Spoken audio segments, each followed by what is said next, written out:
Saudi আরবের এক অন্ধ হাফেজ, তাকে ডেকে প্রশ্ন করা হলো, আল্লাহ তোমাকে চোখ দে নাই, তুমি না দেখে আল্লাহর এই কোরআন মুখস্থ করেছ, তুমি বলো আল্লাহ যদি তোমাকে চোখ দে তুমি সর্বপ্রথম কি দেখবে?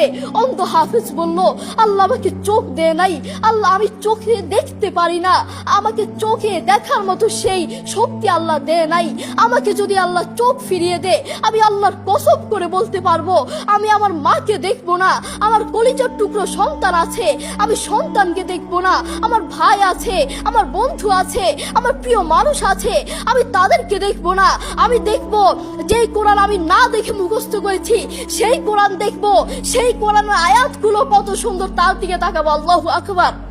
আমরা আমাদের কথা বলছি, আমাদের চোখ থাকতে আমাদের কোরআন পড়ার সময় হয় না।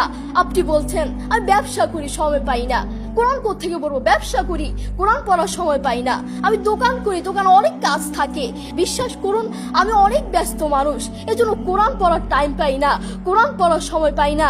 প্রিয় ভাই, আমি আপনাকে বলতে চাই আপনাকে সময় কে দিয়েছে? আপনাকে সময় কে দিয়েছে? যে আল্লাহ আপনাকে সময় দিয়েছে সেই আল্লাহর জন্য আপনি কোরআন পড়তে পারেন না। আপনার চেনা ফলমান আসমানের নিচে জমিনের উপর আরেকটাও হতে পারে না। কথা বলেন ঠিক কিনা?